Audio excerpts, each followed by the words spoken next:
Gracias. En primer lugar, agradecer desde lo más profundo de mi corazón esta invitación. Es un honor inmenso. Gracias, señor rector, por quien tengo el más profundo afecto y aprecio y admiración. Mi querida Faride, no sé dónde está, no veo a nadie. Gracias, mi querida Faride. Gracias a todos. Y es una emoción muy profunda estar aquí, porque yo era una estudiante de Derecho de esta universidad que trabajaba aquí en el entrepiso y salí de aquí con 5 meses de embarazo expulsada, junto con otros cientos de funcionarios. Y estos días he estado desconcertada por un poquito esta farándula del no, y campañas publicitarias y teleseries que se anuncian. Y he pensado todo este tiempo que este no que hoy día nos convoca nació el 11 de septiembre. Nació cuando se estaba incendiando la Moneda. Y ahí fue un grito desgarrado de cientos de miles de personas, de millones de personas.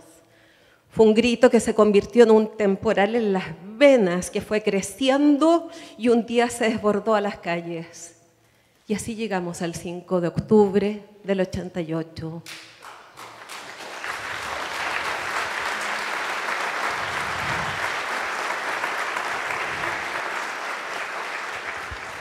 Y yo quiero cantar ahora por las personas que quedaron en el camino, por los miles de desaparecidos, de torturados, de ejecutados, de exiliados, por todas las personas que sufrieron en este país y que trabajaron día a día para botar la dictadura sin ningún interés, solo con una esperanza y una convicción y una ilusión inmensas.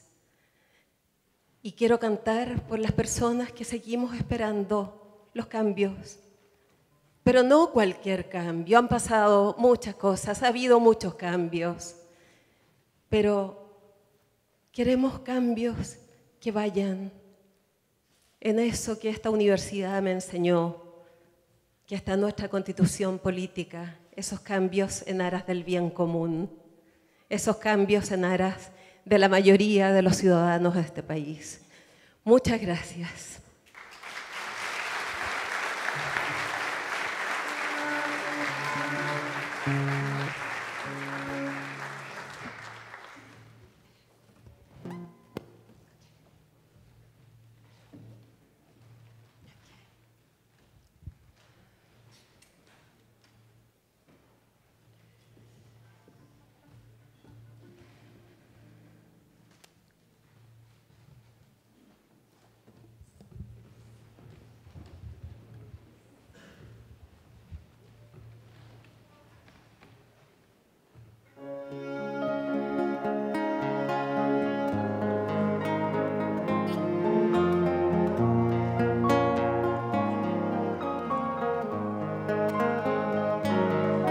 Cambia lo superficial, cambia también lo profundo, cambia el modo de pensar, cambia todo en este mundo, cambia el clima con los años, cambia el pastor su rebaño, y así como todo cambia, que yo cambie no es extraño. Cambia el más fino brillante, de mano en mano su brillo, cambia el nido el pajarillo, cambia el sentido un amante, cambia el rumbo el caminante, aunque esto le cause daño. Y así como todo cambia, que yo cambie no es extraño.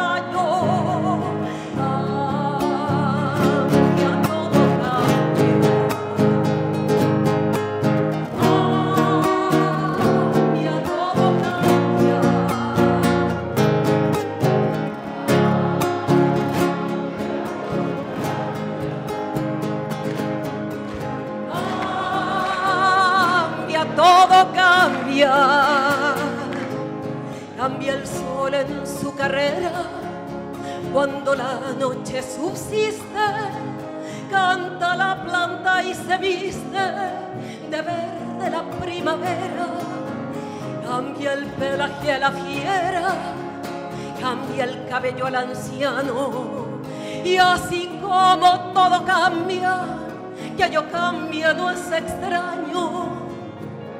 Pero no cambia mi amor, por más lejos que me encuentre, ni el recuerdo ni el dolor de mi pueblo y de mi gente. Y lo que cambió ayer tendrá que cambiar mañana, así como cambio yo en esta tierra cercana. Cambia, todo cambia.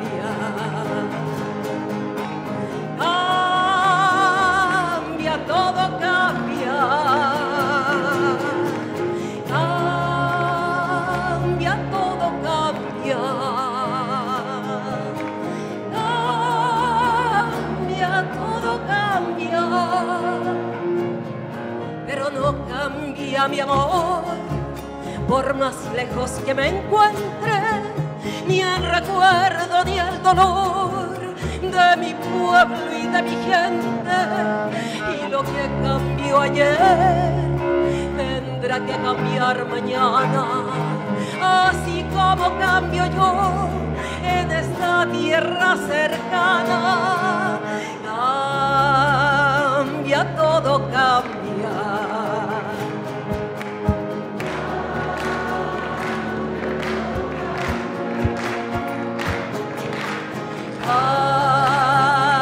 Cambia, todo cambia.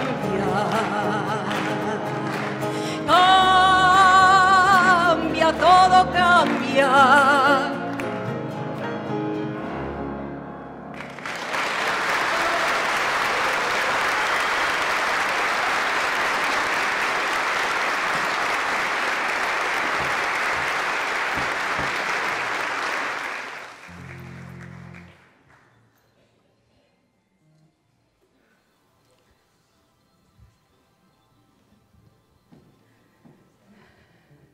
Gracias.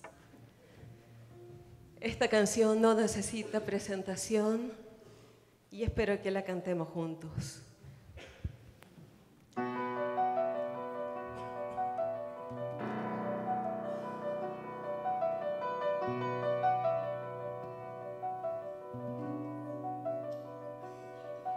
Por el pájaro enjaulado, por el pez en la pecera, por mi amigo que está preso, porque he dicho lo que piensa, por las flores arrancadas, por la hierba pisoteada, por los árboles podados, por los cuerpos torturados, yo te nombro libertad. Por los dientes apretados, por la rabia contenida, por el nudo en la garganta, por las bocas que no cantan, por el beso clandestino, por el verso censurado, por el joven exilado, por los nombres prohibidos, yo te nombro libertad. Te nombro en nombre de todos, por tu nombre verdadero. Te nombro y cuando oscurece, cuando nadie me ve,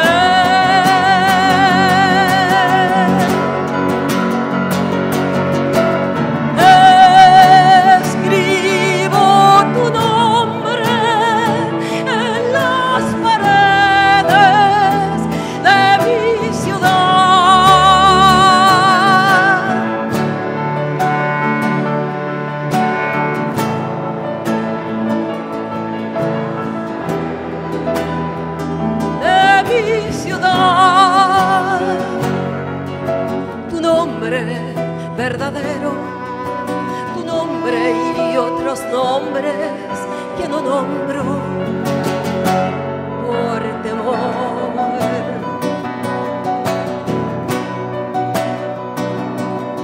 Por la idea perseguida, por los golpes recibidos, por aquel que no resiste, por aquellos que se esconden, por el miedo que te tienen, por tus pasos que vigilan, por la forma en que te atacan, por los hijos que te matan.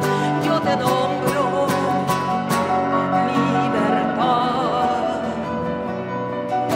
te nombro en nombre de todos, por tu nombre verdadero, te nombro y cuando oscurece, cuando nadie me ve,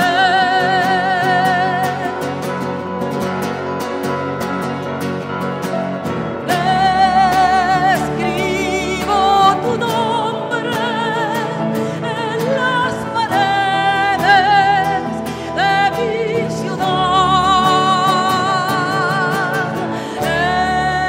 escribo tu nombre en las paredes de mi ciudad, tu nombre verdadero, tu nombre y otros nombres que no nombro por temor. Yo te nombro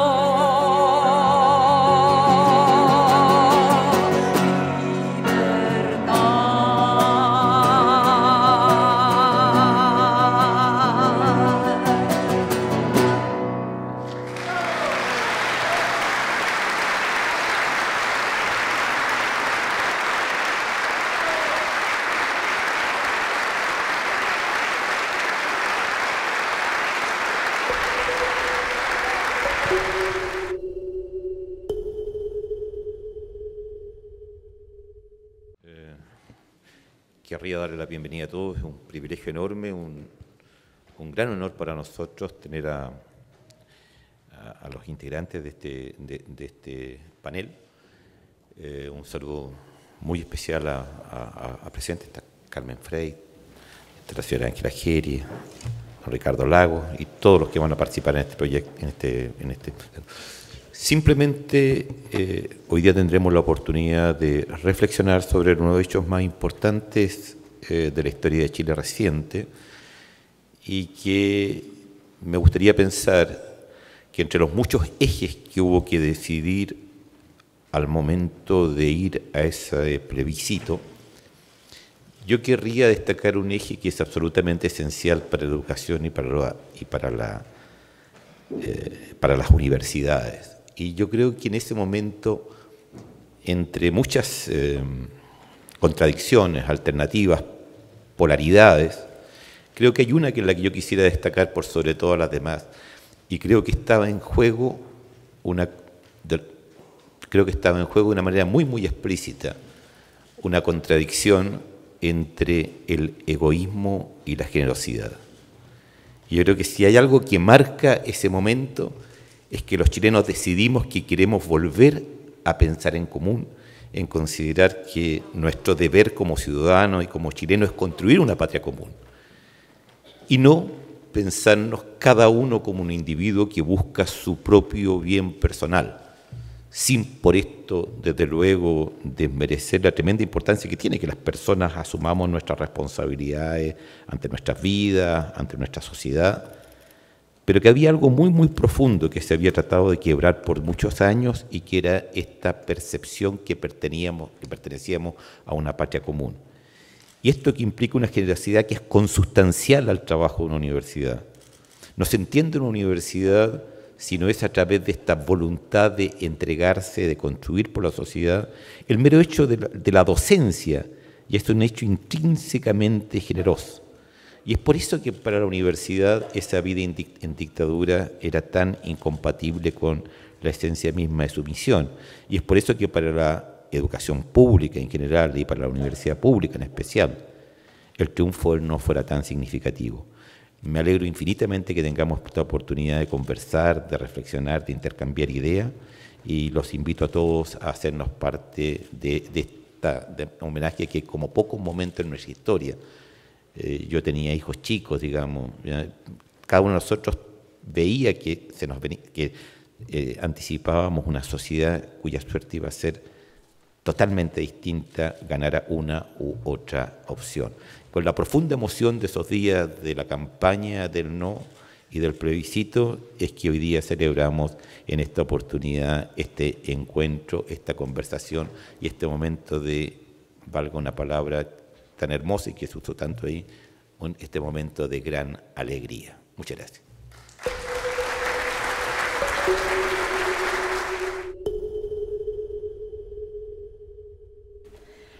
Buenas tardes a todos, a todas. Darnos cita en este Salón de Honor para conmemorar los 30 años del triunfo del no, reflexionar en torno a su significado, mirarnos retrospectivamente y analizar cómo transitamos de una dictadura hasta lo que somos hoy como país, como sociedad, no es solo tarea de los líderes y partidos políticos, sino una demanda ciudadana de la que esta universidad no puede estar ajena, en tanto la historia, su historia, está íntimamente ligada, implicada con la historia de nuestro país.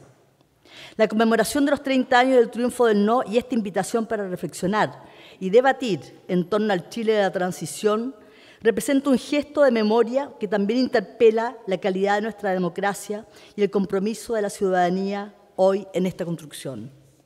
Porque no puede dejarnos indiferentes el estudio dado a conocer ayer por la Universidad de Talca, a propósito de esta fecha, en que se señala que el 76,2% de los encuestados no sabe qué se conmemora el 5 de octubre en un sondeo realizado cara a cara en el mes de septiembre en las comunas de Estación Central, Providencia y Santiago Centro. Este apunta al tramo entre 18 y 20 años, como quienes más desconocen el significado de esta fecha, con un 84,6%. Le siguen las personas de entre 30 y 49 años con el 77,5% de desconocimiento, mientras que sobre los 50 años el 65,7% respondió no saberlo.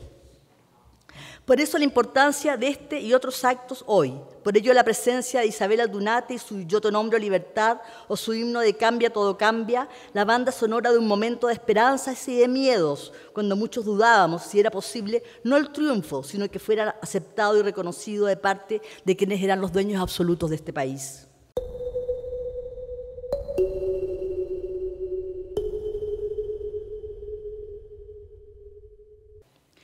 Invitamos a subir al estrado y agradecemos la presencia en este Salón de Honor del expresidente Ricardo Lagos, protagonista indiscutible de este hito histórico. La relación del expresidente de la República con esta casa de estudios ha sido estrecha. Fue profesor titular y director de la Escuela de Ciencias Políticas y Administrativas, así como del Instituto de Economía. Adelante, presidente.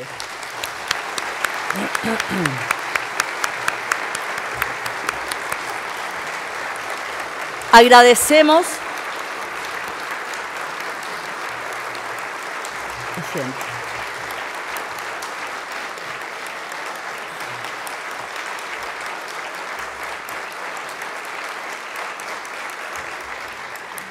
Gracias, presidente, por estar aquí.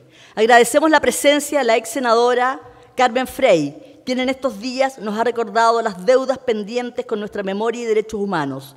Carmen tiene una larga trayectoria como política desde la democracia cristiana y además es pedagoga y exalumna de nuestra universidad. Adelante, Carmen Frey.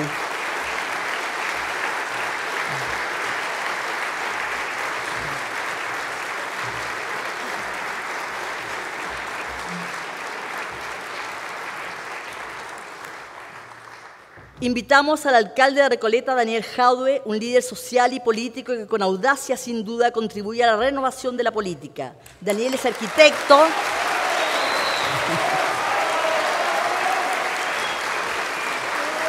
Daniel. Gracias, Daniel.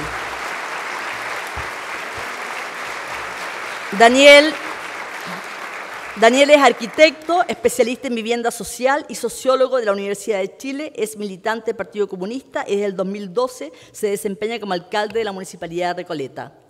Agradezco también la presencia e invito a Manuel Antonio Garretón, Premio Nacional de Humanidades y Ciencias Sociales. Sociólogo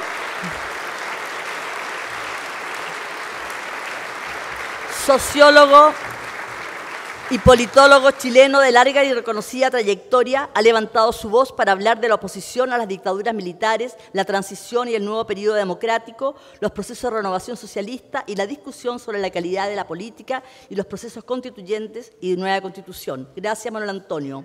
Invito ahora a Carlos Ruiz Encina. Carlos, por favor. Presidente de la Fundación Nodo 21. Carlos es doctor en estudios latinoamericanos de esta Casa de Estudios Superiores y académico del Departamento de Sociología de la Facultad de Ciencias Sociales. Pasa ahora al escenario nuestra Carla Toro, estudiante, egresada de la Facultad de Derecho. Pasa, Carla.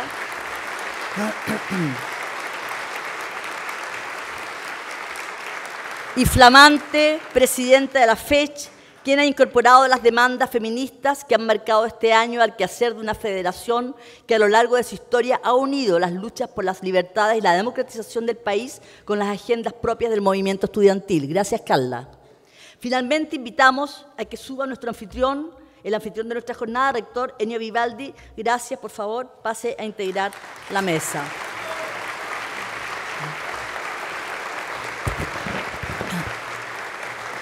Antes de sentarme para poder conducir este panel, solo quiero señalar nuestra profunda pena y nuestro homenaje a Víctor Pey, quien hoy en la madrugada falleció.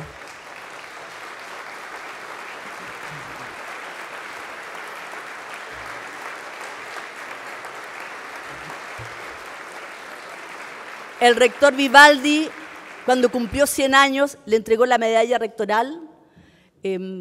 Nuestro homenaje a ese gran hombre que sin duda fue un verdadero luchador por la democracia. Gracias.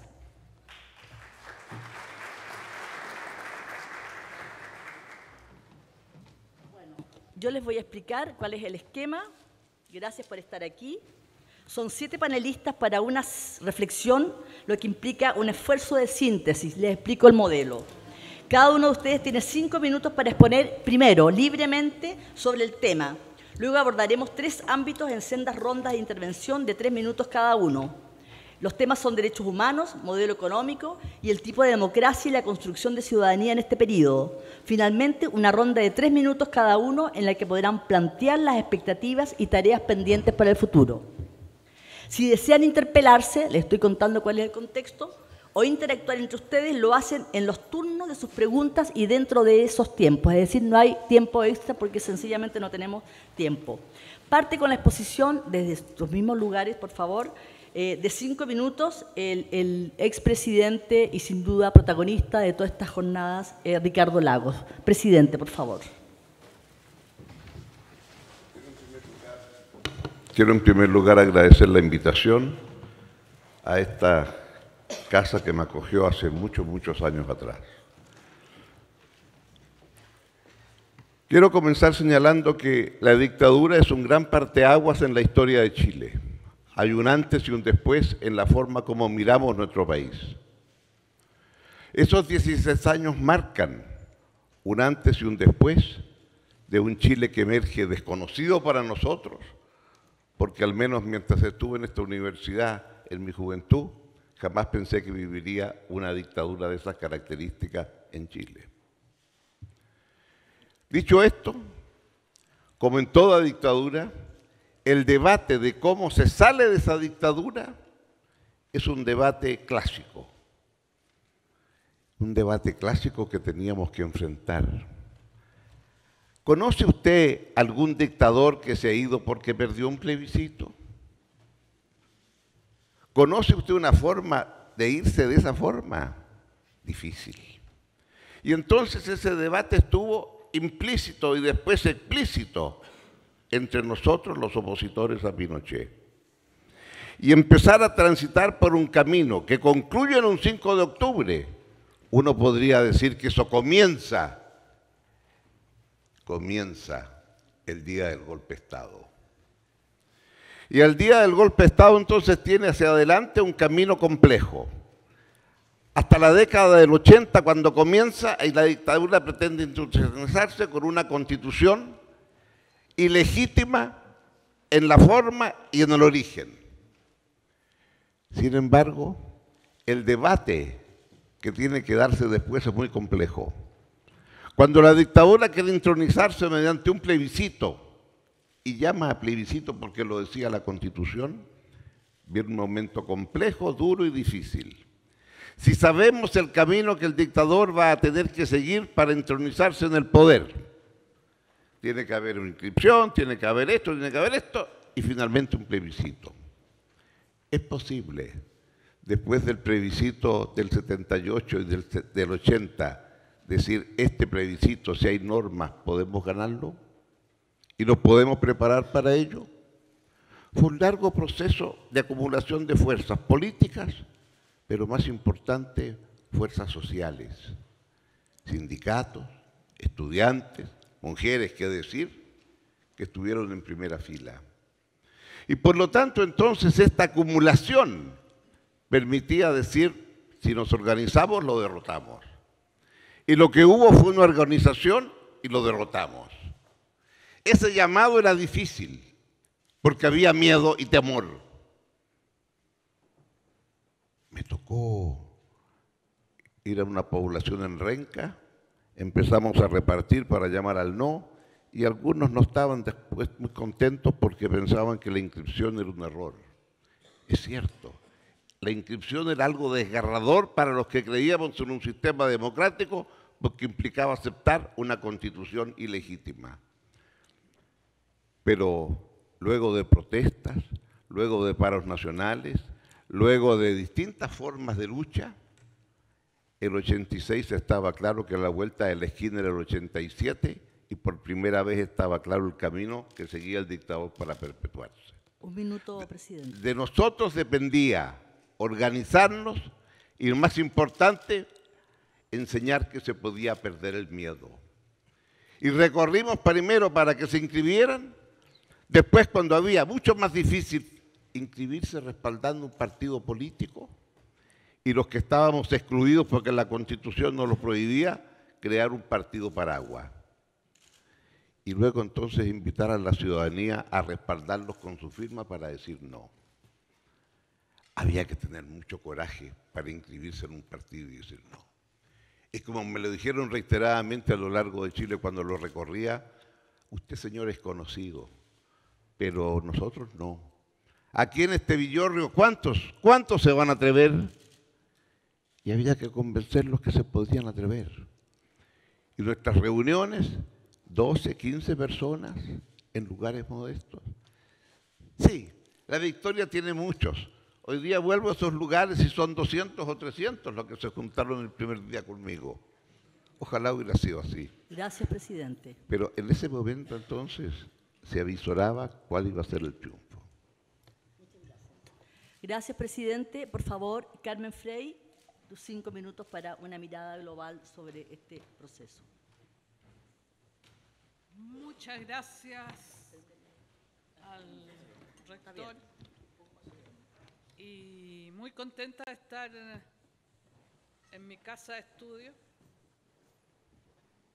muy contenta de estar con todos ustedes para recordar lo que fueron esos días, pero sobre todo para proyectarlo hacia el futuro. Yo creo que es bueno recordar y es bueno celebrar, pero siempre pensando cómo lo transmitimos a las nuevas generaciones y cómo mantenemos los sueños y las esperanzas que tuvimos esos días. Es un hecho, yo creo, inédito en el mundo, como decía el presidente Lagos, que lográramos salir con la participación de mucha gente, salir de la dictadura. Hoy día, si le preguntamos, y de hecho hay muchos sectores que se les pregunta hoy día por qué votaron por el sí, están muy arrepentidos y no lo volverían a hacer. Claro, después de 30 años es fácil decirlo, o celebrar cuando fueron parte de esa dictadura. Y eso duele, porque fueron cómplices, muchas veces no tan pasivos, de una dictadura que fue brutal, brutal. Y todos la vivimos con mucho dolor. La gente joven muchas veces dice que hemos avanzado poco, pero ustedes no saben lo que era el temor que teníamos. Sabíamos de tantos desaparecidos, de tantas muertes, de tantos horrores, y creíamos que no era posible dejar atrás al dictador. Y hoy día lo estamos viviendo aún, porque entre el no y cuando asumió el presidente Elwin, pasó 1 año y medio, y la dictadura dejó amarras que hasta hoy día son terribles y que ha costado mucho, mucho, mucho lograr los avances que hemos tenido. Han sido años, creo, en que todos hemos hecho lo posible, pero sobre todo lo que más valoro yo de esa época del plebiscito fue que fuimos capaces de ponernos de acuerdo. La dictadura nos enseñó que perder la amistad cívica fue lo peor que pudo pasarle a este país. La desconfianza que teníamos uno de otro, no nos creíamos. Y en los años terribles de la dictadura nos dimos cuenta que si no trabajábamos todo y nos volvíamos a reencontrar, la salida no era posible. Y por eso, con mucha generosidad, pensando distinto, ya es tan legítimo tener ideas distintas, pero en la base lo que nos movía era reconquistar la democracia y la libertad. Y eso lo logramos porque fuimos todos de todas partes generosos y pudimos ponernos de acuerdo. Yo creo que tener memoria es tener viva el alma de Chile. Si no tenemos memoria, este país y cualquier sociedad nunca va a estar de acuerdo con sus ideales. Un país sin memoria no tiene alma. Por eso que recordemos hoy con tremenda alegría, pero también sepamos decirle a la gente joven y a los que no saben lo que pasó esos años, recordarles que nuestros sueños siguen vigentes, pero que conozcan lo que pasó. Un minuto, Carmen. Porque muchas veces se plantea hacer todo de nuevo y no es así, no es así. Nuestro país se ha ido haciendo por la voluntad y por la generosidad de muchos. No estamos partiendo de cero. Y a los jóvenes hay que recordarles lo que fue y las esperanzas que todavía tenemos de los cambios profundos, muchos de los cuales se han logrado, pero muchos todavía nos falta por hacer. Gracias, Carmen Frey. Tiene la palabra ahora, sus 5 minutos, el profesor, el sociólogo, presidente de la Fundación Nueva 21, Carlos Ruiz, por favor. 5 minutos. Muchas gracias. Este es un minuto de emoción, yo creo, y de muy estremecedor. Voy a intentar plantear algunas ideas de modo muy sucinto en esta y las intervenciones siguientes, haciéndome cargo, de alguna manera, de la responsabilidad de intentar articular un diálogo entre los que fueron protagonistas de este hecho, que están aquí inmejorablemente representados, y los que no habían nacido para esa epopeya, o los que eran muy pequeños y no tenían ni siquiera cómo votar en ese tiempo, tampoco eran partícipes activos de ser. Porque de alguna manera en ese torbellino, en este momento, se desenvuelve también la posibilidad de un balance de lo que son estos años desde el presente. Como dicen muchos historiadores, el presente siempre reinterroga la historia, siempre. Cada generación interviene y vuelve a mover la ceniza, vuelve a hacer preguntas para comprender su presente, no para revolverlo como un fin en sí mismo. mirado desde ahora, no mirado desde entonces, esta parece como una historia de un largo camino de movilizaciones, difíciles movilizaciones, que culminan, que cristalizan en ese mítico 5 de octubre, en el cual una sociedad se va sacudiendo de sus propios miedos. El rector habló, y la profesora también, Farid Serán, hablaron de ese tema al inicio. Y eso, todo ese trayecto es la epopeya que cristaliza. ¿Por qué digo esto? Porque es muy interesante también para que podamos recuperar todo ese proceso y no solo el hito puntual, que no se pueda reducir todo aquello a meterlo, a envasarlo en una especie de obra de ingeniería política o de obra de ingeniería de propaganda, como también a veces se hace. Esa es una tentación elitista que hace muy difícil la necesaria articulación a lo que nos conviene el presente.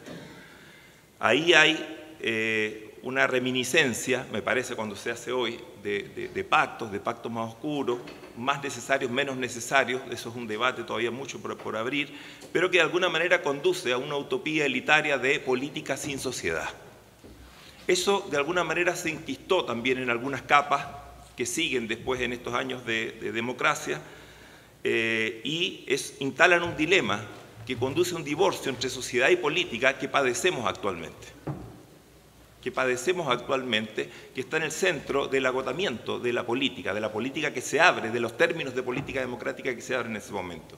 Es muy importante, entonces, creo que con toda la responsabilidad, con todo el peso que tiene esta fecha, que nos hagamos cargo de eso y esforcemos nuestra capacidad de reflexión política, en este caso, sociológica también para algunos, digamos, para nosotros, en ese horizonte en el que, repito, el presente siempre reinterroga la historia, pero para comprenderse a sí mismo.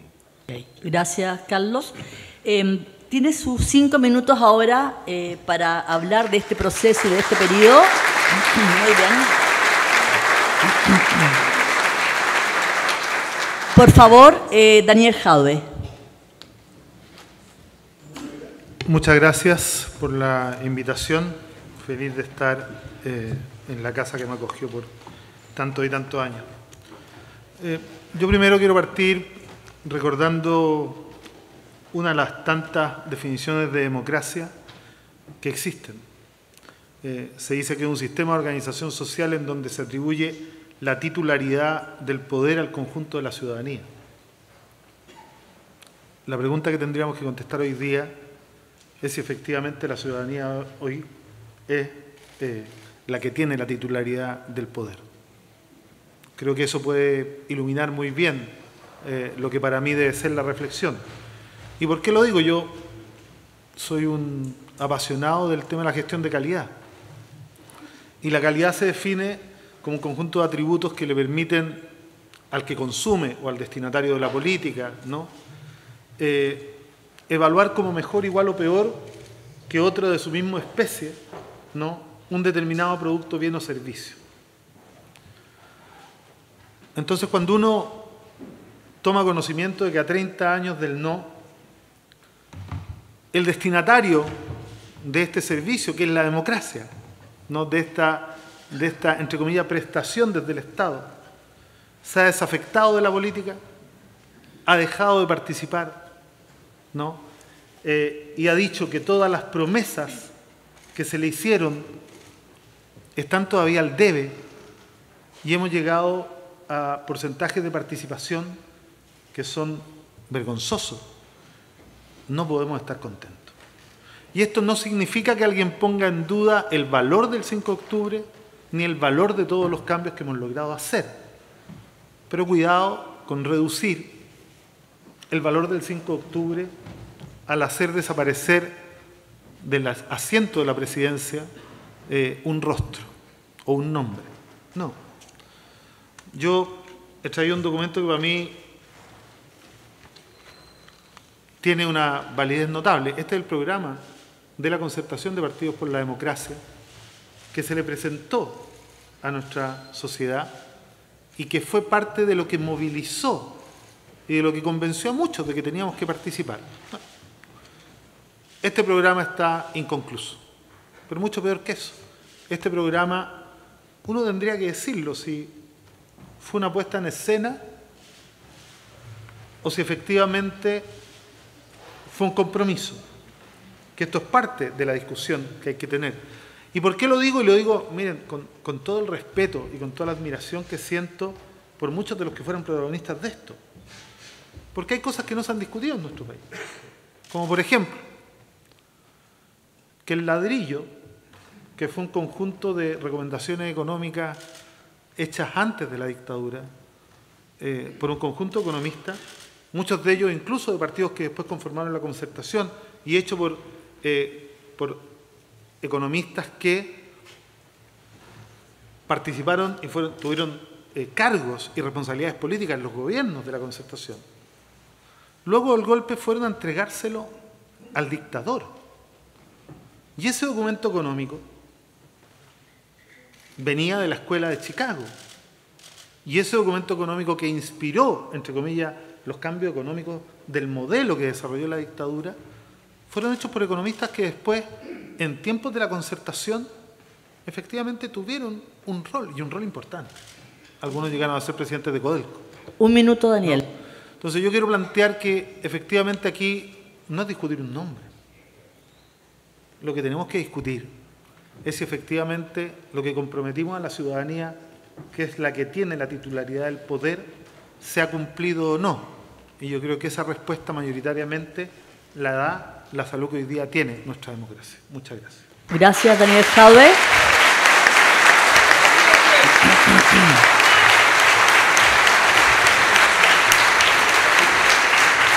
Gracias, Daniel. Dejo con ustedes para su intervención de 5 minutos a la presidenta de la FECH, Carla Toro. Carla.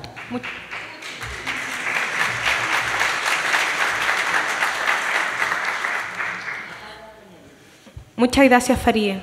La verdad es que me gustaría decir y partir con esto, es que no iniciamos bien este foro.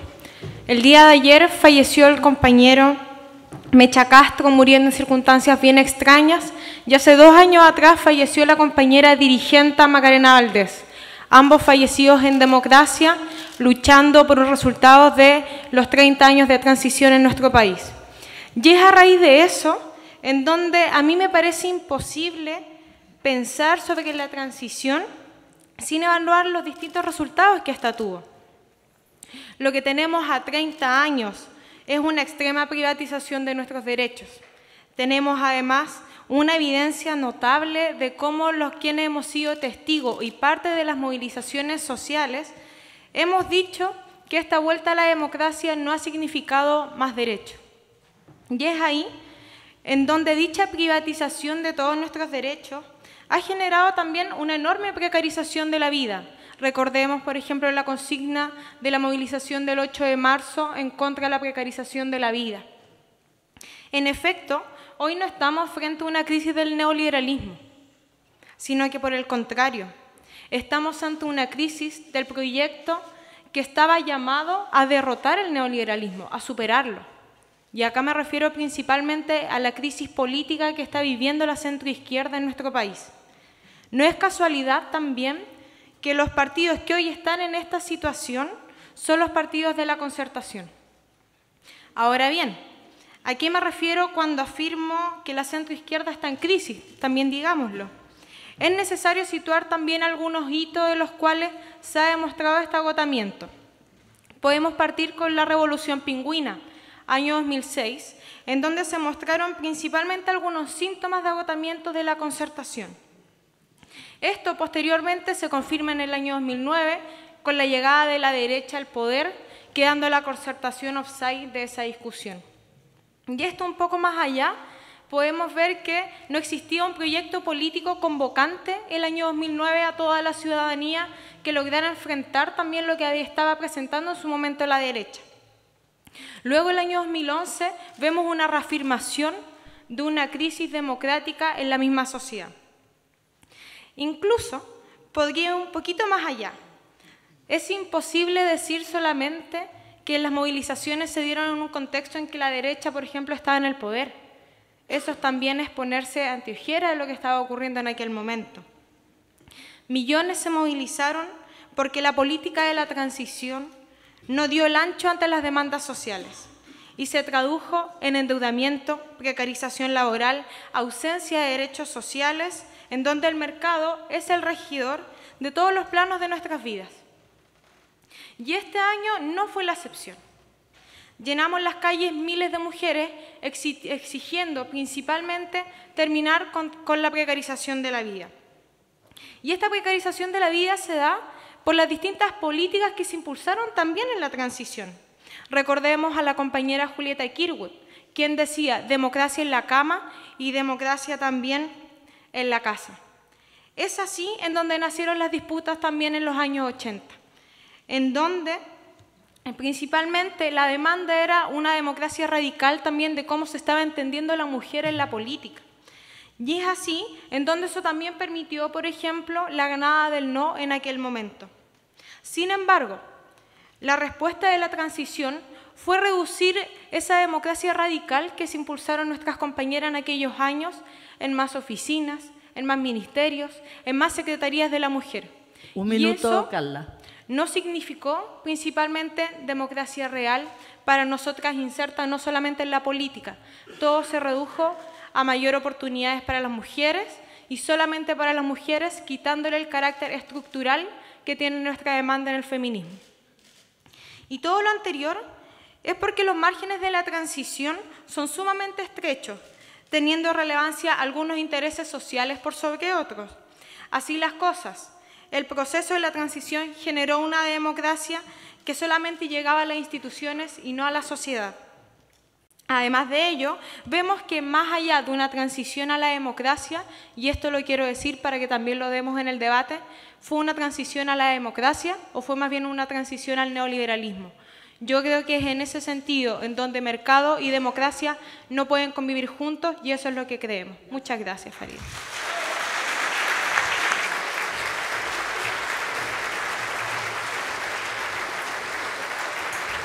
Gracias, Carla Toro. Vamos avanzando en esta primera ronda, donde cada uno hace una intervención general de 5 minutos. Les recuerdo que estamos transmitiendo en streaming a través de Radio Cooperativa y Radio de Universidad de Chile. Tiene la palabra el sociólogo y Premio Nacional de Humanidades y Ciencias Sociales, Manuel Antonio Garretón, sus 5 minutos. Muchas gracias. Muchas gracias por la invitación y felicitaciones a la universidad por hacer un acto oficial de conmemoración de uno de los hechos políticos más significativos de la historia de Chile. ¿Qué se celebra el 5 de octubre? No se celebra un plebiscito. El plebiscito lo impuso la dictadura. En una batalla de independencia no se celebra la batalla. Se celebra el triunfo de la batalla. Y lo que se celebra hoy no es un mecanismo. Lo que se celebra hoy es el triunfo y la derrota, el triunfo de una oposición política y social a la dictadura. La pregunta era muy simple y la respuesta fue difícil de construir, aunque simple en su expresión. Era no a la dictadura. Y en ese sentido, y solo en ese sentido, uno diría, estamos en presencia de algo ejemplar. ¿Qué es lo ejemplar? Lo ejemplar es la capacidad de una oposición política y social de ponerse de acuerdo para sacar a la dictadura y sacarla. Lo que viene después no es ejemplar. No es ejemplar una transición que tiene como comandante en jefe al asesino, corrupto, ladrón que había gobernado el país. Eso no es ejemplar. Le vamos a decir a las otras transiciones, mire, tomen el ejemplo de Chile, pongan a Hitler como comandante en jefe. Entonces yo creo que en esto hay que ir distinguiendo. Es ejemplar la manera como se enfrenta el plebiscito, pero lo que ocurre anteriormente. ¿Por qué se da el plebiscito? ¿Qué es lo que era el plebiscito? El plebiscito era el mecanismo diseñado por la dictadura para pasar de una dictadura militar a un régimen autoritario civil con poder de veto militar. De eso se trataba. ¿Y cuál es la virtud de la oposición? Es decir, ¿cuál es el fracaso de la oposición política y social? No haber tenido una estrategia distinta, no haberse puesto de acuerdo en una estrategia diferente, que fuera expresión de lo que la oposición quería. No se pudo, por razones que no corresponde analizar acá. Pero entonces, sí hace un acto ejemplar de tratar de transformar un mecanismo de institucionalización de la dictadura hacia un régimen autoritario, transformarlo en un desencadenante de la transición, de un proceso de transición hacia la democracia. Sacar al dictador y desencadenar un proceso de transición. Ahora bien, la transición comienza el 5 de octubre en la noche, cuando es el último intento de un golpe. Y seamos claros, de ahí para adelante no hubo nunca más posibilidad de un golpe militar. Así que cuando se alude a que las políticas de los gobiernos no podían ser otra porque había la amenaza de golpe, eso es falso. Y todos lo saben. Entonces, la transición comienza el 5 de octubre. ¿Y cuándo termina la transición? Muy claro, el 11 de marzo de 1990. El resto podrá llamarse la época de la transición, pero la transición es término estricto, pasar de un régimen dictatorial a un régimen democrático. Es ese periodo. Y en ese periodo ocurre algo que era necesario, pero que no es ejemplar. Hay una negociación sobre las condiciones. No hay una negociación sobre el futuro. Hay una negociación sobre las condiciones. Y eso está bien. Y por lo tanto, y digámoslo claramente, y lo dijo el presidente Lagos en su época, no era una buena negociación. No es ejemplar esa negociación. Es una mala negociación. Pero en fin, es lo que hay. Y entonces se enfrenta la primera elección presidencial. Y ahí viene algo ejemplar. Un minuto, Manuel Antonio. La construcción en el único país del mundo del conjunto de la oposición social y política, con una excepción de un gobierno, que se le llamó equivocadamente gobierno de transición, y ahí el concepto de transición fue utilizado para explicar los déficits y lo que se podía hacer. No podemos hacer esto porque estamos en transición. ¿Y por qué se llamaba gobierno de transición? Porque tenía 4 años y los otros tenían 8 o 6. Entonces, quedó una democracia incompleta, pero terminó con la dictadura. Y ahora viene entonces lo siguiente, que es el análisis que hay que hacer de los gobiernos posteriores, que transformaron para mejor el país, pero que no superaron la herencia del modelo económico-social que nos rige hasta hoy. Gracias, y en algunos casos también lo consolidaron. Gracias, Manuel Antonio.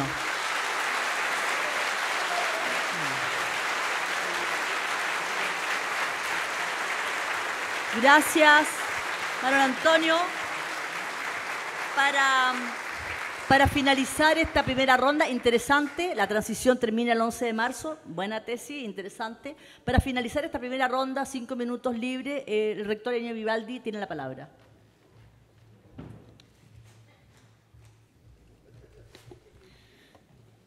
Gracias, bienvenidos todos, escuchando con mucho interés las distintas ponencias. A ver, yo querría, decir que en Chile el 73 se termina un proceso, yo diría, ejemplar de profundización de la democracia. Partimos de un país que alcanza su independencia en su condición de colonia, con enormes diferencias sociales, con enormes injusticias, y comenzamos a recorrer un camino que a través de la educación pública, a través de los sistemas de salud, a través del voto femenino, comienza a generar una sociedad más igualitaria y más progresista. Y esto es una cosa que implican pequeños triunfos que uno no puede dejar de desconocer, cambios en la realidad. Y Chile es notable, no tiene grandes caudillos ni gobiernos populistas, por el contrario, es ejemplar la forma como Si uno piensa, por ejemplo, en el 4 de septiembre, fecha de la elección de los presidentes, un Jorge Alessandri, un hombre austero, un tipo de una derecha proba, ¿ya? Uno piensa en Eduardo Frei, todo lo que significó la democracia cristiana, este pensamiento enraizado en Maritain, con fuertes vínculos con la democracia cristiana a nivel mundial. Si uno piensa en lo que es el desarrollo de la izquierda, el marxismo, el sindicalismo en Chile, que termina con el triunfo de Salvador Allende, ¿ya? Pienso que es ejemplar desde el punto de vista de la responsabilidad intelectual. No en vano, y esto quiero destacarlo, hay 3 países en el mundo que tienen gobiernos de Frente Popular en la década del 30 del siglo pasado. Y ojo que cuando uno habla de Frente Popular está diciendo a lo mejor, si esa idea hubiera aprendido, la humanidad se hubiera salvado de la Segunda Guerra Mundial y todas las atrocidades que vinieron después. Fueron Francia, España y Chile. O sea, Chile es un país ejemplar en cuanto a un debate de avanzada en el ámbito político. Esto termina con el golpe de Estado. Para mí lo más importante que a mí me deja elección, esto es, uno tiene que tratar de ganar y tiene que tratar de no perder porque las consecuencias de la derrota son impredecibles, nadie se puede imaginar. ¿Qué es lo que ocurre con la dictadura? Básicamente todo lo anterior, digamos, tiene que ver exactamente con cómo la universidad jugaría con la sociedad. La reforma agraria, por ejemplo, un ejemplo neto de cómo la universidad participó acá, la educación, la salud, etc. Y después viene esta dictadura que dentro de sus aspectos más fundamentales yo señalaría la regresión. Hay una regresión psicológica. En una dictadura somos todos niños, ¿ya? Las decisiones de verdad las toma la autoridad, las toman los que saben. En una familia los niños de 5 años no opinan sobre las compras de las casas o algo por el estilo. Son los adultos los que hacen eso. El conjunto de la sociedad queda confinado a una condición de ente incapaz de tomar decisiones. Esas quedan a la dictadura del dictador. Pero mucho más importante que eso para una universidad, la verdad se desdibuja totalmente. Conviene recordar a Gramsci, la verdad es siempre revolucionaria. En una dictadura la verdad se impone y muchas veces hace ostentación de la mentira. Se dice, yo dictador digo que lo que ocurrió es esto, y esto ustedes tienen que aceptarlo como la verdad. Piensen lo que eso significa para una universidad. En la educación pública, y esto es lo que quiero destacar, la educación pública como la conocimos en Chile, el modelo que hubo en Chile, en gran parte viene del modelo francés, que lo que busca es cambiar a súbditos del rey en ciudadanos de una república. Y pienso que es natural como pensamiento opuesto que si uno quiere que los ciudadanos de una república vuelvan a ser súbditos de una autoridad unipersonal, tendrán que destruir la educación pública, que es lo que efectivamente ocurrió, pero no ocurrió con la universidad. Y creo que lo más importante a reflexionar con respecto al modelo que se impone es hasta qué punto un modelo es o puede ser neutro respecto a distintos proyectos de sociedad o de país, particularmente la universidad. Un minuto, rector. Gracias. Y lo que me gustaría sostener es que el sistema al cual Chile ha sido sometido es un sistema que inherentemente, no lo digo yo, es la experiencia que se ha recogido en todo el mundo, inherentemente va en contradicción con lo que son los ideales y la forma de funcionar de la educación y de la universidad. Lo decían antes, el proceso educacional es intrínsecamente generoso. Cuando un oftalmólogo en el Hospital Aguirre forma a otro oftalmólogo, este es un sinsentido desde el punto de vista de una competencia económica. ¿Cómo va a estar uno formando al que va a ser su rival o su contradictor, ¿me entiende? Su competidor. Estos conceptos es imprescindible volver a asumirlos. ¿Cuánto de la forma de sociedad que se impuso contradice flagrantemente lo que son los ideales de un país que busca cohesión social, que busca una educación pública igualitaria y que busca una universidad que esté al servicio de lo que va a ser el desarrollo del conjunto? Gracias, rector. A ustedes, gracias. Muchas gracias.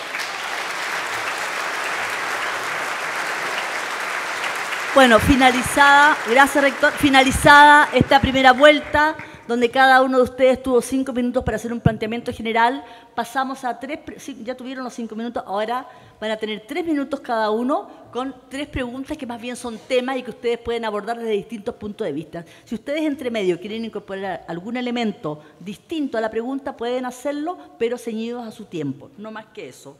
La pregunta siguiente tiene que ver, y parto con Carmen Frei. Carmen, Y es para todos, por supuesto, para todos los panelistas. Desde el mundo de los derechos humanos y también desde las esferas de la ciudadanía se plantea que una de las deudas de este periodo, si no la más importante, tiene que ver con la deuda de verdad y justicia. Una frase de ejemplo. Joan Jara, a propósito de la condena de los asesinos de Víctor Jara, hace un par de meses, planteó en la revista Palabra Pública, que ustedes la van a recibir ahora a la salida, después de 45 años, la justicia no es justicia. ¿Se podría haber hecho más al respecto? Carmen Frey, por favor. 3 minutos. Creo que, sin duda, nuestro país tiene una deuda con el tema de los derechos humanos. Comprendo que los primeros años fue difícil con una Corte Suprema en la cual en los últimos tiempos de la dictadura, como ustedes bien lo recuerdan, jubilaron o hicieron salir a muchos de los jueces y implantaron una serie de jueces que no tenían ningún interés ni en conocer, ni en saber, ni en hacer justicia en temas de derechos humanos. Y de alguna manera la sociedad chilena quería no recordar, quería dar vuelta, que lo dicen hasta el día de hoy. ¿Por qué no dan vuelta a la página? ¿Por qué no dejan tranquilos a los muertos? Y en eso yo creo que es una deuda de todos, una responsabilidad de todos. No es solo de la familia o de los familiares de los que han sufrido tanto. Es una responsabilidad de un país que tiene que hacerse cargo de un dolor que nunca va a pasar. A mí me da una tristeza infinita cuando me encuentro con familiares de detenidos, desaparecidos, de ajusticiados, de mujeres que sufrieron unas torturas increíbles. Hoy día la derecha habla de la defensa de la vida, del aborto, de los temas. ¿Y qué hicieron ellos y distinguidas parlamentarias que ahora hablan en defensa de la vida? ¿Qué hicieron ellas cuando mataron mujeres con guaguitas esperando hasta de 8 meses? Ahí no hay recuerdo de eso. Y por eso es que tenemos la obligación, los que podemos hablar y escribir, es lograr que nuestro país se humanice en el dolor de muchas personas. Ese dolor no pasa nunca. Es un dolor que se hereda de los padres, los hijos, los nietos. Yo lo veo en mi familia.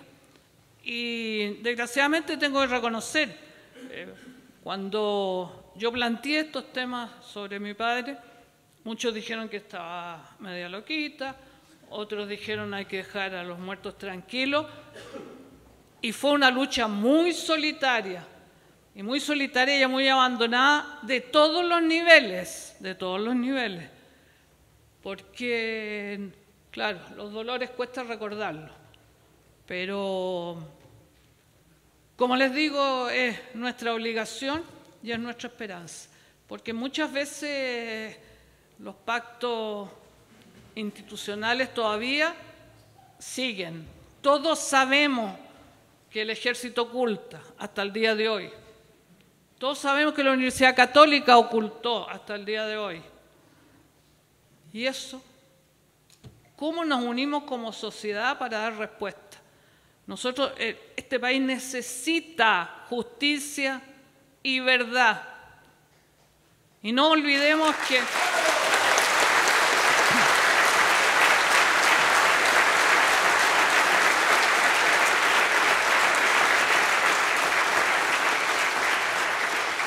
para mí es mi obligación, no solo el caso de mi padre, sino que no voy a descansar hasta que todos los casos se esclarezcan. Porque... Gracias, Carmen Frey. La pregunta, por favor, Carla Toro. ¿Deuda con los derechos humanos es una deuda? Sí, ¿Cómo lo ve tu generación? Muchas gracias. Sí, la verdad es que es cosa de ver que existe un clima de impunidad. Existe este clima en el presente, está acá en el aire, en parte también por inacción, pero también yo diría de muchas veces por falta de voluntad de los gobiernos anteriores. Es importante ver de qué manera, por ejemplo, la liberación de archivos de información, la baja actividad legislativa de los gobiernos anteriores en torno a los crímenes de lesa humanidad y el mismo cierre de algunos recintos penales especiales no estuvieron dentro de la agenda de los gobiernos anteriores. Entonces nosotros nos preguntamos acá, ¿qué es lo que está en juego? El carácter y los principios éticos de esta nueva democracia que queremos construir. La actuación del último gobierno en materia, principalmente la improvisación de lo que se hizo con Punta Peuco y esta posibilidad de haberla cerrado, que al final no ocurrió, nos dejan un peor pie en una disputa por conquistar derechos humanos. E incluso no podemos olvidar que incluso siendo las 1 de la tarde a esta hora, alrededor de La Moneda llevan marchando alrededor de 2 años familiares de detenidos, desaparecidos, torturados, torturadas y muchos jóvenes también quienes creemos que existen muchas deudas de la transición para poder entender los derechos humanos de manera transversal. E incluso se siente mucha impunidad e indolencia. Y eso es algo que nosotros estamos viviendo todos los días. Es por todo lo anterior que también es necesario que la misma centroizquierda converse y vea de qué manera podemos impulsar una línea de acción en conjunto que se haga cargo de todas estas deudas de las que hemos estado conversando. En verdad, en memoria, en justicia y reparación existen deudas y pendientes que nadie se ha querido hacer cargo de manera transversal. E incluso en este sentido, a mí me parece que sería sumamente importante empujar el cierre penal de Punta Peuco, ver de qué manera se logran impedir los beneficios para criminales de lesa humanidad, legislar sobre el negacionismo y la incitación a la violencia, terminar con el secreto Valech y además de eso, derogar la ley de amnistía. Gracias. Gracias, Carla Toro. Apaga tu micrófono, por favor. Manuel Antonio Garretón, el tema de verdad y justicia. ¿Hay una deuda al respecto?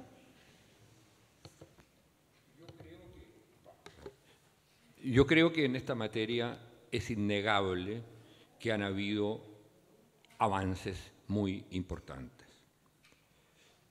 Pero es evidente que hay, si uno toma el conjunto del proceso, hay un enorme retardo. El tema de la tortura es un tema que toma 13 años. El tema de las detenciones también. Y de hecho, en la comisión Rettig se tocaron solo algunos problemas muy claves, muy importantes. Y marcó, de alguna manera, un hito. Pero mi impresión es que sigue habiendo, de una manera más compleja, independientemente de los avances que es imposible negar, una cierta cuestión de impunidad. En el sentido siguiente, es permitido que quienes colaboraron en las violaciones de derechos humanos puedan tener cargos públicos y pasearse por la calle como quisieran. Yo he visto, yo sé, yo vi a Chávez, Longueira, etcétera, gritando desaparecido, jajaja. Entonces, de acuerdo, muy bien que pidan perdón, pero no pueden ocupar cargos públicos. Eso es un país indecente. Gracias, Manuel Antonio. Gracias, Manuel Antonio. Apaga tu micrófono. Gracias, Manuel Antonio. Por favor, Daniel Jadwe, tus 3 minutos. Sí, yo creo que la mayor victoria de la dictadura se da en el ámbito de algunas políticas públicas que se establecieron como verdad absoluta y que se transformaron en indiscutibles. La política urbana, la política de vivienda. Pero una de las cosas que también distingue el triunfo de la dictadura sobre la sociedad chilena es haber instalado el temor, la desconfianza y el individualismo como el poder detrás del poder. Yo creo que, miren lo que voy a decir, es muy duro. No creo que haya una deuda, porque nunca nadie reconoció que hubiera algo que hacer en eso. Se renunció muy temprano a buscar verdad y justicia. La verdad y la justicia son valores absolutos. No se puede avanzar en una gotita de verdad como para quedarnos tranquilos. No se puede avanzar en la medida de lo posible en verdad y justicia. Yo creo que aquí hubo un desconocimiento de que hubiera algo que hacer en eso. Y de hecho, lo que acaba de decir Manuel Antonio es brutal, y es brutalmente cierto.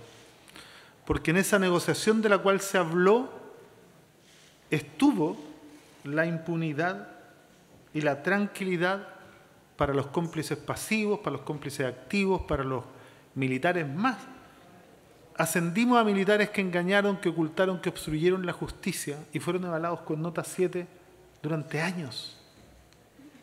Nos relacionamos de igual a igual con criminales, con cómplices, con delatores de todo tipo, y hasta el día de hoy lo hacemos. Nos tratamos de igual a igual. Por lo tanto, yo creo que aquí hay que hacer un cambio. Yo vuelvo a decir, uno puede ponerse en la posición de ver solo lo que este país avanzó, pero ¿en qué marco avanzamos? Solo decir esto. Tuvimos muchos desarrollos desde la perspectiva del modelo neoliberal, pero el derecho a la autodeterminación de los pueblos solo se respetó mientras los pueblos no quisieran salirse de ese marco. Gracias, Daniel. Por favor, gracias. Los 3 minutos para Carlos Ruiz Encina, por favor, sobre el tema derechos humanos.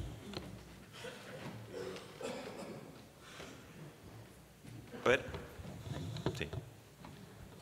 Permítame en la misma línea que trataba de desarrollar al principio, abordar este tema, no tanto en función de la justicia pendiente por los crímenes de la dictadura, que ya ha sido mencionada aquí y es un gran tema en sí, sino sobre la impunidad que se construye en la transición y los efectos que eso genera hacia adelante, y de los cuales me parece a mí que en este momento están, de alguna manera, reventando las crisis políticas actuales. Primero partamos de una base para poder establecer un mínimo de equilibrio histórico en esta situación. Esta historia parte de la dictadura más refundacional que hay en toda América Latina. Una dictadura que significó una transformación radical y profunda del propio modelo de desarrollo, que no es posible registrar en el resto de las dictaduras latinoamericanas en ese momento. Eso da para otro tema, para otra larga discusión.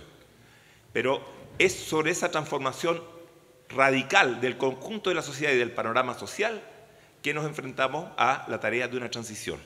Y no es casual que entonces vamos a tener a Pinochet como acompañando todo este proceso prácticamente durante toda la década del 90. Eso no se puede ignorar para tratar de hacer equilibrio y balance histórico en este momento. Ahora, dicho eso entonces, por un problema básico de correlaciones de fuerza, no es posible tocarlos en todo lo que lo hubiésemos querido tocar en ese momento, al momento mismo, del 88 hacia el 90, sobre todo en esos años difíciles. Ahora bien, a partir de ahí se fragua una impunidad que, más allá de ciertas élites militares que estaban comprometidas en asesinatos, etcétera, se extiende también a las élites económicas, se va extendiendo también a las élites políticas y a las élites religiosas, y eso se va enquistando en décadas. Eso es lo que ha empezado a estallar en los últimos años. Hay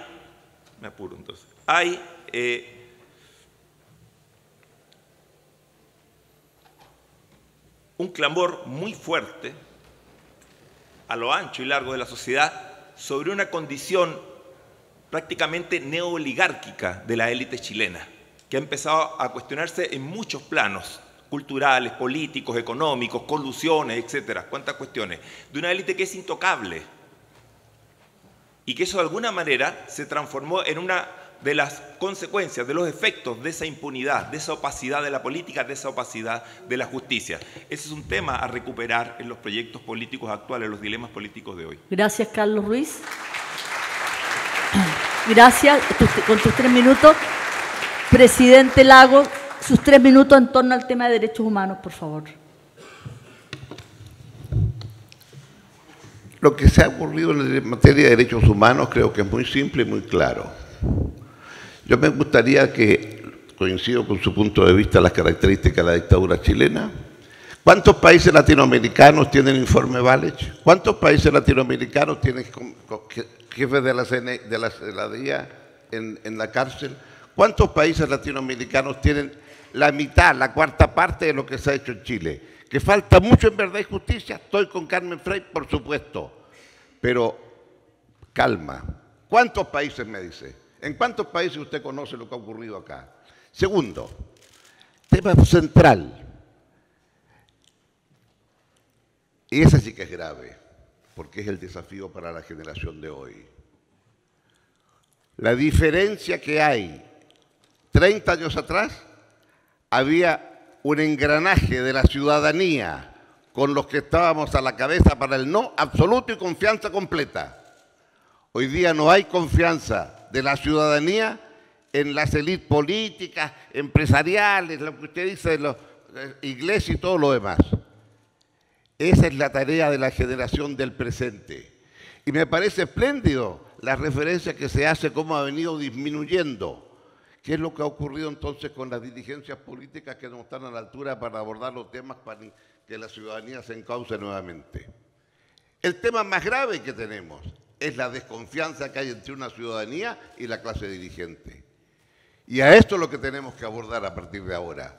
Por eso, cuando miramos el plebiscito 30 años atrás, lo que está en cuestión es por qué se produjo ese engranaje y esa capacidad y la gente creyó y se atrevió y derrotó la dictadura. Sí, señor, todo lo que ha ocurrido tuvimos que hacerlo con Franco vivo. Esa es la diferencia. Pero junto con Franco vivo, también, digámoslo, ¿cuánto se fue capaz de avanzar en las otras materias? Sí, la democracia es un proceso que se construye sobre la base de lo que hay antes. ¿Cuántos estudiantes había en el 90? ¿Cuántos hay hoy día? ¿Cuántos pobres había antes? ¿Cuántos hay hoy día? ¿Qué ha pasado con los índices de desigualdad? Es decir, desafío, en estos 20 años, 30 años, ¿qué pasó con los enclaves autoritarios? Los primeros 15 estuvieron incólumes, no se pudo hacer nada. Tuvimos una reforma modestísima, pero se acabaron los enclaves autoritarios. De esta ilustrada audiencia que hay aquí, ¿cuántos me podrían decir quién es el comandante en jefe de la Fuerza Aérea hoy día? Es que ahora dejaron de ser actores políticos los militares. Eso conseguimos, señores. Pero demoró 15 años. Sí, señor, demoró 15 años. Es que no fuimos capaces de hacer una transformación porque elegimos un camino distinto. Pero ese camino distinto significaba dejar atrás la más brutal de las dictaduras. Y ahora entonces, ¿dónde están? ¿Cuántos tienen al jefe de la policía en la cárcel? ¿Cuántos generales siguen presos? ¿Cuántos países pueden dar este ejemplo? Gracias, aquí en América Latina? No, es que ahora voy a hablar lo siguiente, para concluir. Aquí lo que ha pasado es un proceso de entender los sistemas democráticos. Lo que ahora se demanda, cuando usted lo compara con lo que había en el Chile de 30 años atrás, no tiene parangón. Ahora, lo que ahora se demanda es la tarea para las generaciones actuales. ¿Y por qué lo demandan? Porque hay una democracia que estamos construyendo entre todos. Y eso es lo importante. Es todo lo que tengo que decir. Muchas gracias. Continuamos. Termina la ronda de preguntas en torno a las deudas pendientes de los derechos humanos. Rector Vivaldi. Tiene la palabra 3 minutos, rector, y continuamos. Gracias. Bueno, gracias. Lamento mucho lo ocurrido. Creo que en esta universidad están las posibilidades de que cada uno exprese una opinión de una forma respetuosa y equilibrada. Y le agradezco al presidente Lagos la templanza ante esta situación. Quiero saludar a Carmen Frey. Nosotros tuvimos oportunidad de conversar con ella hace algunos años cuando ocurrió lo de su padre y yo quedé profundamente conmovido. Estoy un gran admirador de ella por la forma como por la integridad con que ella se manejó una situación tan difícil. Quiero, a propósito de lo que hemos vivido, quizás, a ver, el gran problema por lo cual se justifica la violación de los derechos humanos es porque si yo no mato al otro, el otro me va a matar a mí. Es la idea del enemigo y la idea de la construcción del enemigo. Si los X no hubieran hecho lo que hicieron, ocupación por la fuerza, entonces los otros hubieran hecho lo mismo o peor a uno, y eso es lo que termina por justificar esta situación de violación a los derechos humanos. Valga un aforismo, la libertad de prensa existe solo cuando no se necesita, ¿ya? Y la posibilidad que tenemos, por lo tanto, de conversar, de discutir y de debatir es algo que tiene que ser construida permanentemente. Me parece que lo más importante que nos dio la educación pública precisamente tiene que ver con eso, con que no hay un enemigo, con que el otro es alguien que piensa distinto a uno, tiene una religión distinta, viene de un nivel socioeconómico distinto, pero no es el enemigo de uno. No hay ninguna razón por la cual yo pudiera siquiera soñar en que lo voy a torturar, matar, ¿ya? Y dejar a su familia, digamos, de sustento, y al inverso.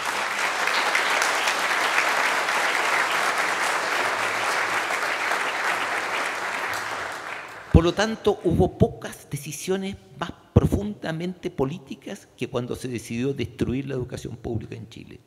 Y creo que un acto de resistencia de esta patria fue precisamente decir la Universidad de Chile no va a ser destruida, ¿ya? Y es impresionante cómo el país entero dio en esta institución, que es la educación pública en general, una respuesta y una salida. Y me parece que es algo que hoy día tenemos que reconocer como notable.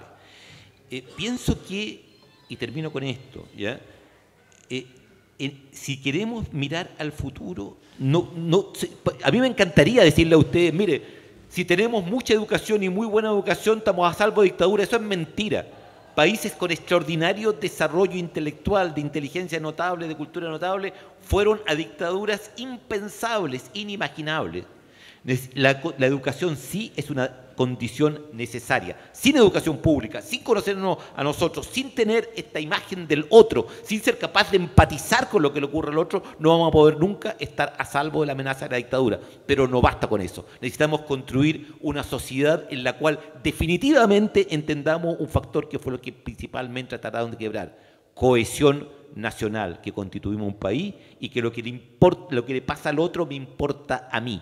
Si no volvemos a esa ética elemental, vamos a estar siempre en peligro de, por miedo, por amenaza o por lo que fuere, volver a entrar a una dictadura horrorosa. Gracias. Vamos a pasar...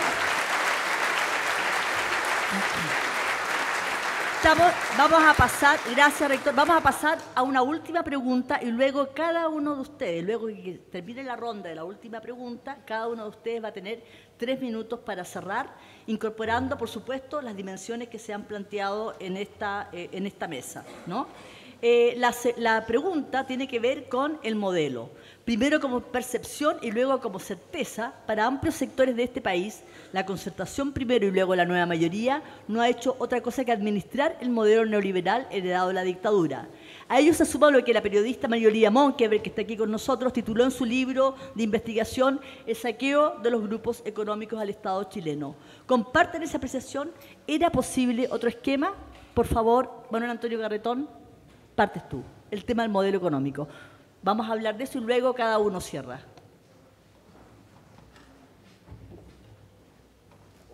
Hay derecho entre los 3 minutos a hablar de algunos temas que quedaron pendientes, con cargo de los 3 minutos.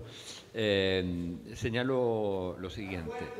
Cuando se habla de los déficits en materia de derechos humanos, yo creo que no se trata de decir que el gobierno no hizo esto, el gobierno hizo este otro, y haga su autocrítica y dale con ese cuento. Yo creo que hay que pensar como sociedad.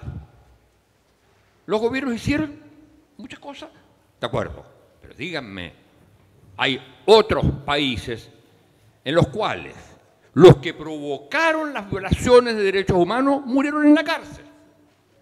En Chile ninguno de los que provocaron, me refiero a los militares que estuvieron en la Junta de Gobierno. Entonces, ahí hay una impunidad. Yo entiendo que se diga que no era posible. Eso es discutible. Pero lo vamos a aceptar por un momento. Pero no me digan que es ejemplar. Dígame que no era posible. Ahora, hay una discusión pendiente, y es el debate que hacemos ahora. ¿Quién define lo posible? Yo no puedo decir que lo posible lo define quien manda. Porque eso excluye la política. La política consiste estrictamente en discutir qué es lo posible.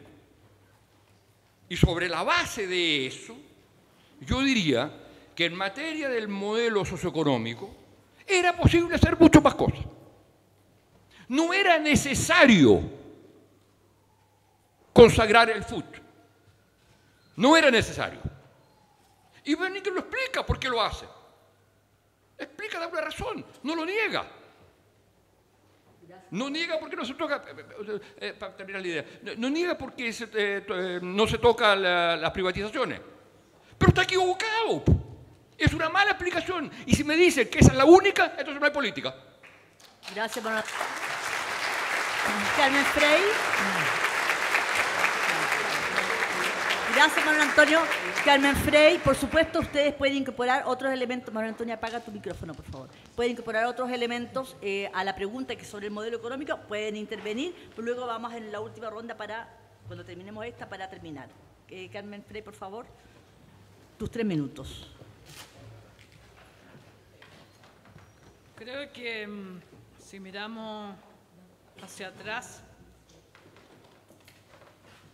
de alguna manera no nos dimos cuenta de cómo este modelo económico iba a corromper la política de la manera que la ha corrompido. Y la gente, las personas, la gente joven, sin duda que tiene una desilusión muy grande, porque la clase política no ha estado a la altura y hemos seguido en estos años permitiendo corrupción, dando muy malos ejemplos muchas veces, y sobre todo con una derecha que quiere implantar un modelo que no es humano. No es humano.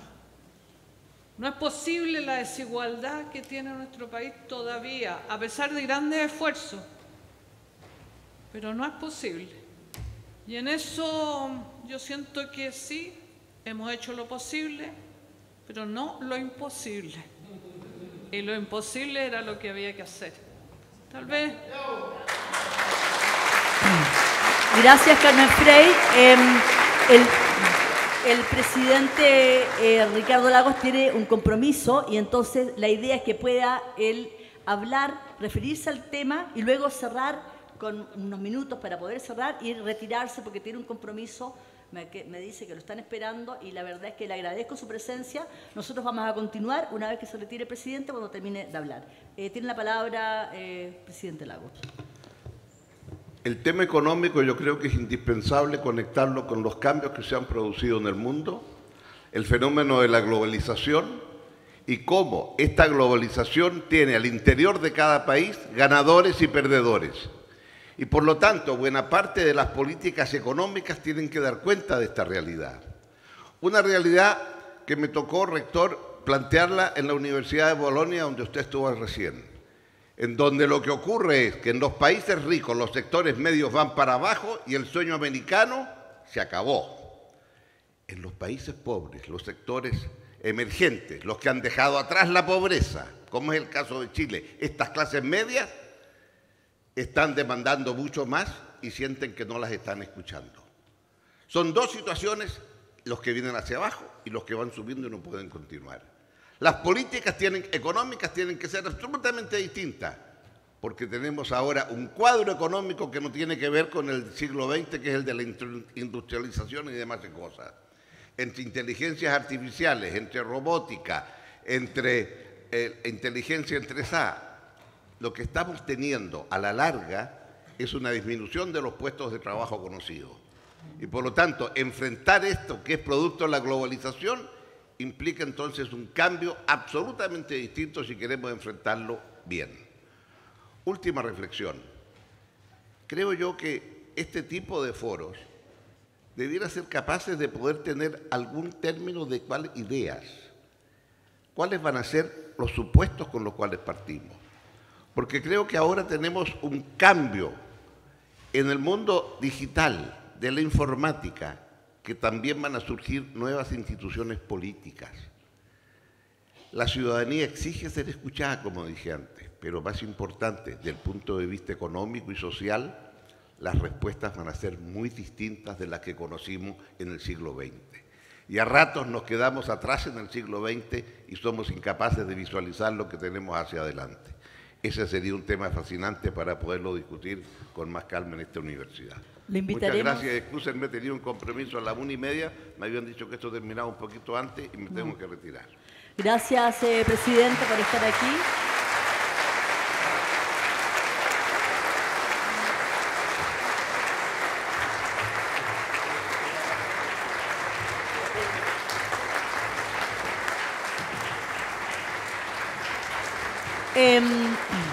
Vamos a continuar, por favor. Carlos Ruiz Encina tiene la palabra en torno al tema del modelo. Luego terminamos la ronda y las palabras finales de cada uno de ustedes. Por favor, tus 3 minutos. Bueno, repasando un poco lo que era la confrontación que hoy conmemoramos, de alguna manera, en términos de idearios políticos, se dibuja esa contraposición entre el sí y el no, también como un dilema entre Estado y mercado. Se defendía la idea, esa derecha, con el sí, de la libertad que reside, la idea de libertad, que es una idea de libertad mercantil, en el mercado. Y de alguna manera también las ansias de igualdad se defendían detrás de una idea de Estado. Pues bien, recorriendo rápido esto de una manera un poco galopante, el dilema que empezamos a enfrentar hoy a partir de ese hilo es que a más Estado no hay menos mercado. Se fue construyendo un Estado que en muchas políticas subsidia la acumulación privada. Por lo tanto, no eran antinómicos. Y eso oraba las bases de la cultura política que sustentaba esa confrontación y cuesta mucho resituarla en los conflictos sociales actuales, esas identidades políticas. Como izquierda se vivió por mucho tiempo con una idea que hoy parece una simple vulgata, que el neoliberalismo era el Estado mínimo. El neoliberalismo nunca fue el Estado mínimo. El neoliberalismo no funciona 2 segundos sin el Estado. Lo que pasa es que construyó otro Estado que es distinto. Y lo construyó en nuestras propias narices. Y eso se siguió prolongando en democracia. Y es de eso lo que nos tenemos que hacer cargo. Entonces, muy rápido. Sobre esa base se establecen niveles inéditos, históricamente inéditos, de privatización de la reproducción social, de la reproducción de la vida cotidiana. Se transforman en relaciones mercantiles muchos aspectos de nuestra propia vida interna, la vejez, la salud, la educación, en plena democracia. El problema entonces es que no necesariamente a más Estado vamos a frenar esa mercantilización. Lo que necesitamos es más democracia. Gracias, Carlos. Gracias, Carlos. Daniel Jadwe, tus 3 minutos en torno al tema económico para ir avanzando. Obviamente se podría haber hecho mucho más. El problema es que numerosos miembros de los partidos que iniciaron este proceso eran tan neoliberales como los economistas de la dictadura. ¿Sí? Eso es lo que no podemos perder de vista. Lo que yo he dicho en mi primera parte de la exposición es que el ladrillo que inspira los cambios económicos de la dictadura fue entregado por un conjunto de economistas demócratas cristianos y de derecha, ¿no?, a la dictadura una vez que la dictadura llegó. Por lo tanto, obviamente, si esos mismos economistas luego llegaban al poder sacando a la dictadura, iban a seguir desarrollando el mismo programa que ellos le habían entregado a la dictadura, ¿no?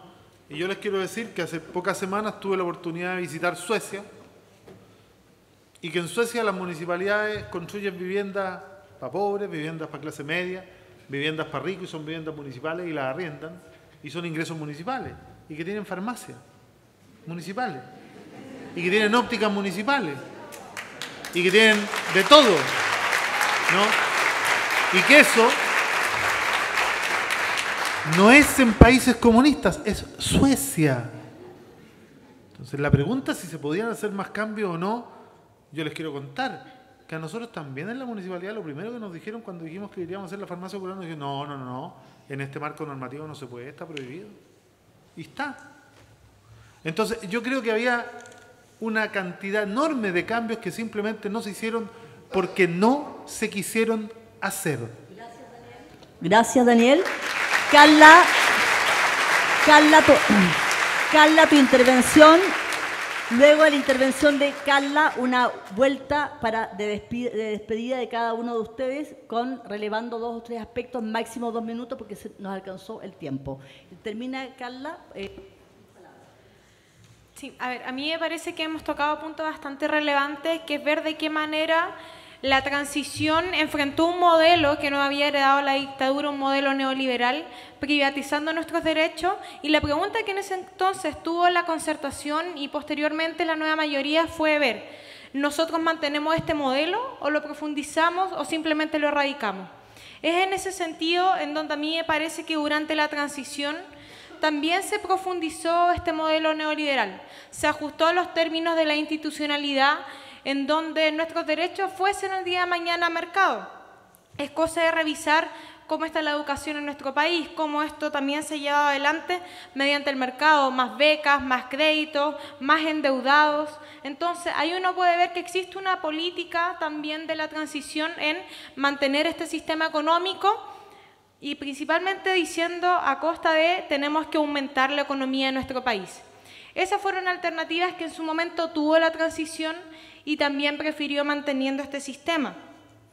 Quisiera ver también cómo los mismos movimientos sociales quisieron dar un paso mucho más allá, en donde ya se han dicho, nosotros en este modelo neoliberal no tenemos derechos. Eso significa terminar con la deuda en educación, apostamos por una condonación de la deuda. Eso apuntaría a la democracia en nuestro país. Eso generaría en donde el modelo económico actual no se regularizaría, no se mantendría ni tampoco se profundizaría, sino que al contrario, se transformaría y apostaríamos a garantización de derechos sociales. Muchas gracias.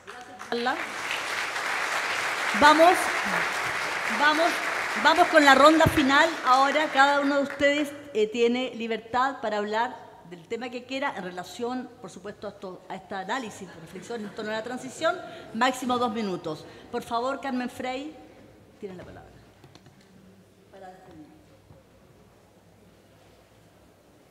Creo que solo que podamos estar aquí y debatir y cada uno hacer sus planteamientos, me parece que hay que dar gracias por el 5 de octubre y que ustedes puedan hacer sus planteamientos, los encuentro muy válidos. Lo que sí sé que no es mi casa, pero quiero decirle al alcalde que siempre le echan la culpa a la democracia cristiana. No sé si se fijaron que al pasar dijo la... Bueno, pero mirando hacia el futuro, yo creo que mi mensaje es que nuestro país lo tenemos que seguir construyendo entre todos. Aquí no hay que echarle la culpa solo a los políticos, a los gobiernos o a los alcaldes. Aquí, si no nos ponemos todos y volvemos a recrear la amistad cívica y la desconfianza que nos teníamos unos a otros, no vamos a construir. Porque la gente está cansada de nosotros, que nos estamos mirando siempre a nosotros mismos y nos olvidamos de los problemas reales de la gente. ¿Qué es lo que hoy día celebramos? Pero pensando hacia el futuro. Seamos consecuentes. Lo que decimos, hagámoslo. Y que la gente vuelva a tener confianza porque somos consecuentes y creíbles. Gracias, Carmen Frey. Sus palabras...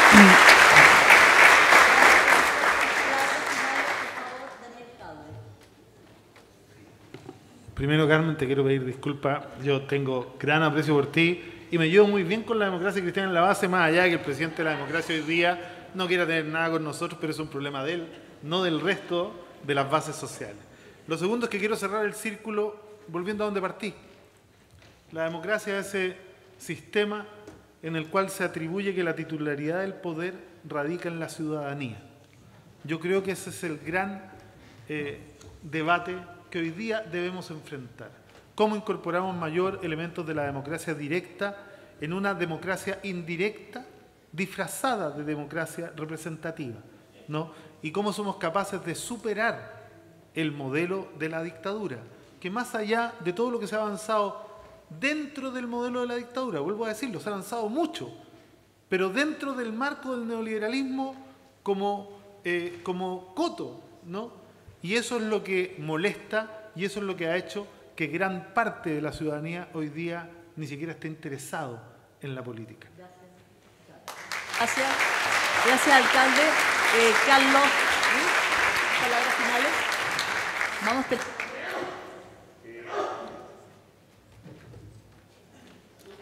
la exposición... ahí está.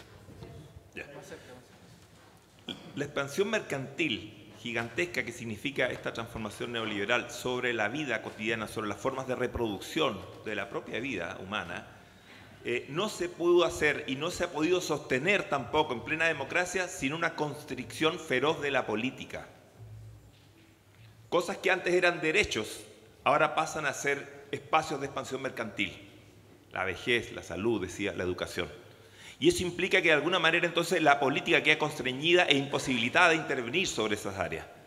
Las propias nociones vigentes de racionalidad humana terminan siendo redefinidas y en eso somos sometidos a una especie de nueva hegemonía cultural. Recién Carmen Frey hablaba de la necesidad de reconstruir una nueva ética y tiene que ver básicamente con que hoy la racionalidad posible es una racionalidad mercantil, es la racionalidad de un consumidor, no la racionalidad de un ciudadano. El problema es recuperar el espacio de la política como espacio de autodeterminación racional de la sociedad, de proyección de la condición humana a partir de una deliberación libre. Ahí está la libertad, no en el mercado. Muchas gracias, Carlos Ruiz. Faltas tú, ¿no? Carla Toro, por favor, tu despedida. Vamos avanzando. Me gustaría cerrar con esto. La democracia es con derechos. Y ese debe ser el deber principal de esta centroizquierda que quiere enfrentar el neoliberalismo en nuestras vidas, que quiere enfrentar el mercado arraigado en los nichos de acumulación que lamentablemente hoy día son nuestros derechos. Y es ahí en donde nosotros debemos trabajar. Debemos trabajar principalmente para solucionar este problema. Soy parte del Frente Amplio y me gustaría decir que también tenemos dificultades, pero estamos dispuestos a enfrentar eso. Y acá la centroizquierda tiene un deber principal, es ver de qué manera conversamos, ver de qué manera avanzamos en transformar un sistema neoliberal, pero más allá que las reformas apunten principalmente a garantizar derechos para el pueblo de Chile y no seguir garantizando nichos de acumulación rentista para los privados. Gracias, Carla. Manuel Antonio Garretón.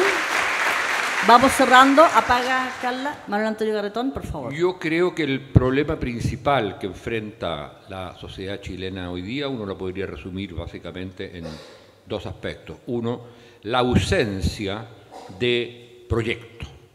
La ausencia de un proyecto que signifique, que implique entre sus componentes la superación del modelo heredado. Pero esa ausencia de proyecto y se reemplazado por programas, la ausencia de una visión, plantea el problema de cómo eso se construye. Y yo creo que por lo menos hay dos elementos que son fundamentales. Uno, el momento constitucional, el momento en el cual una sociedad define lo que quiere ser, define sus valores centrales y las reglas del juego. Chile no ha tenido su momento constitucional y esa es la gran deuda. Esa es la gran deuda de todos. Y yo creo que si ese es un momento, hay también la necesidad de plantearse el otro tema. El tema de cuáles son los actores para un proyecto. Y los actores principales, que fueron los actores de la época de la transición, o como se le quiera llamar, los gobiernos de la concertación, que fueron los actores principales, hoy día evidentemente no dan el ancho. Más allá de la búsqueda, haga su autocrítica, es que los gobiernos del centro izquierda fueron neoliberales, más allá de eso, lo que hay que entender es que independientemente de lo que hayan hecho, van a ser un actor indispensable, pero no suficiente. Y eso implica fundamentalmente pensar en lo que es todo el mundo de la izquierda que no estuvo en la concertación, que lo representa Frente Amplio, básicamente. Pero eso no basta, perdón, eso no basta. Porque hoy día, incluso aunque se junten Frente Amplio y toda la concertación y la nueva mayoría, no le pasa nada a la sociedad.